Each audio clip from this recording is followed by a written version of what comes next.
This is how Swede speaks. Last weekend, on Saturday, June 15th, there was a Quran incident in Drammen, a heavily Islamized town in Norway. There has also been some other disturbing news regarding Islam in Sweden and Denmark, and there has been a debate in Norway over freedom of speech. So, is the so-called religion of peace clashing with the rest of society in Scandinavia? That's what we will address in this video. Before we get started, I want to thank all of my financial supporters. This is my day job. Without you, this channel would not be possible. I also want to ask you to check out my website, swedespeaks.com, and to follow me on BitChute. There are links in the box below, and you know, better safe than sorry, so make sure to check that out. So, here's what happened in Drammen in Norway last Saturday. Let's roll it! Vi vet hvor målet vi har deg. Vi vet hvor målet vi har deg. Har du stått og skriket sånn i landet du kommer ifra, så har du tatt på huet og sett deg hijaben på. Så enkelt er det.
So, you see what's going on there. The female speaker from the organization Stop Islamization of Norway, Anna Bråten, holds up a Quran, and then the police tries to take it from her. So she throws it away.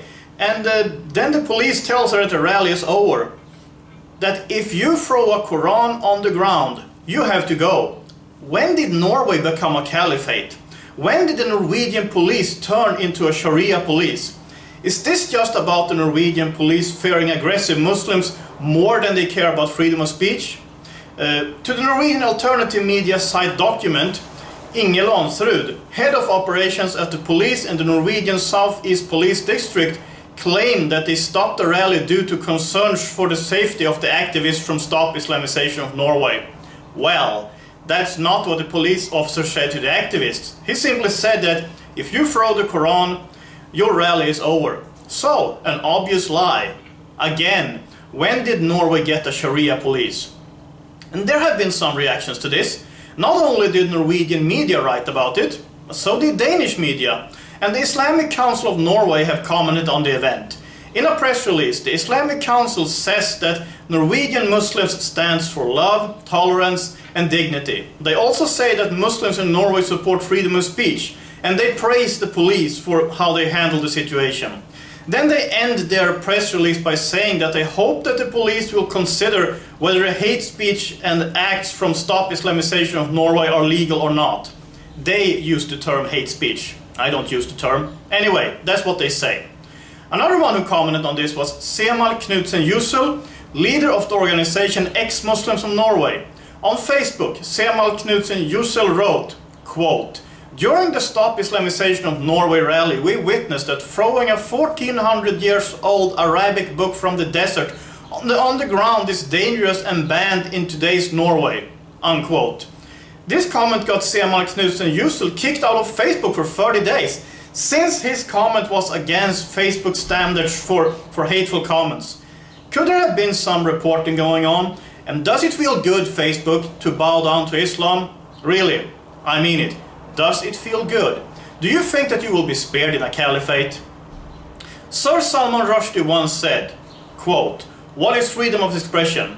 Without the freedom to offend, it ceases to exist," unquote. I'm an evangelical Christian. Do you know what I do if someone throws a Bible on the ground or burn it? I will pray for the person who does it. Perhaps I will inform him or her that I don't like it. Perhaps will inform the public that I don't like it. But I will not create a riot. I will not threaten him or her. I will pray for his or her salvation. That is the Christian response. So different from the Islamic one. But in spite of this, Åke Bonnier, Bishop of the Lutheran Diocese of Skara in the Church of Sweden, recently claimed that Muslims, Jews and Christians all have the same God. This is obvious nonsense. As a Christian, I believe that Jews and Christians pray to the same God, since I believe that the prophecies of the Old Testament were fulfilled through Jesus Christ. But Muslims? Allah? Not a chance. Muslims pray to the moon god, whose name happened to be Allah. Muhammad just got rid of all the other gods, but he kept the moon god Allah. Which should be obvious to anyone if you think about the Islamic crescent. Bonnier, Bishop Bonnier, he's not alone though. Eva Brunne, Bishop of the Lutheran Diocese of Stockholm in the Church of Sweden and a practicing lesbian, recently said that she has more in common with Muslims than with right-wing Christians, without explaining what she means by right-wing Christians. But I suppose she means people like me. And you know what? If that's how she feels, she can move to Saudi Arabia and try to be being both a practicing lesbian and a Christian there. Just try it, Eva Brunne. But I do not take responsibility for the consequences. And doesn't it seem like Muslims think it doesn't seem like Muslims think they have the same God as us Christians either. On May 31st, a Christian evangelization team calling themselves Royal Blood went to Hjällbo, a no-go zone in Gothenburg, Sweden. The team consists of the street preacher Jonas Karlsson and his co-workers David Nazareth and Yusuf Al-Farhan. When they were preaching, they were threatened by aggressive Muslims. A guy showed up and shouted to them that they had 3 minutes to leave, otherwise he would shoot them. The Swede, Jonas Karlsson, didn't really know how to react, but Yusuf Al-Farhan, with roots in Iraq, asked the guy if Satan spoke through him and told him to go ahead and shoot him, that he would die for Jesus. So they kept on preaching about God's love for them, Muslims shouting at them that it was Ramadan, they were fasting, and that Christians were not welcome in their area. The third evangelist, David Nazareth, was live streaming this on Facebook and was attacked by a gang who tried to take his camera. However, David Nazareth knows martial arts and was able to get the camera back in spite of several men attacking him physically. After that, the evangelization team left. However, on Sweden's National Day, June 6th, the evangelization team returned to Hjällbo, together with an army of praying people. They brought the Swedish cross flag. They prayed for Hjällbo, and they proclaimed Sweden as a Christian country with a yellow cross in its flag. There was victory at the square in Hjällbo. And the street preacher, Jonas Karlsson, said that, quote, "We did not come to have revenge on the Muslim guys, but to break the fear. We shall not be scared into silence. The body of Christ must stand up against the threats directed at us and wage war in the spirit.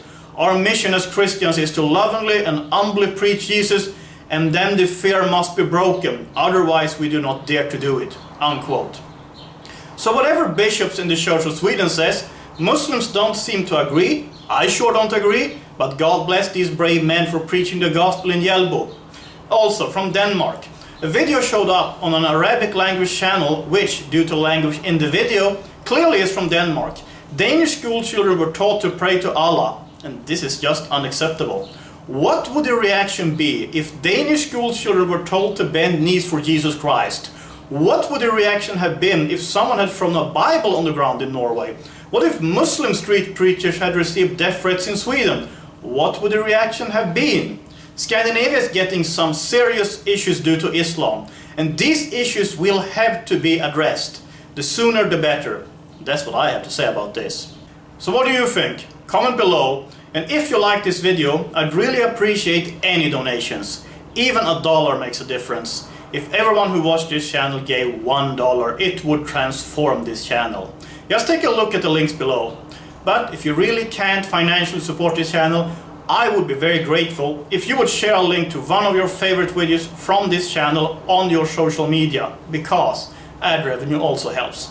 Also, make sure to like, subscribe and hit the notification bell.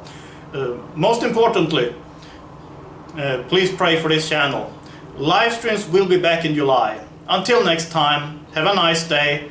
Thank you for watching and God bless.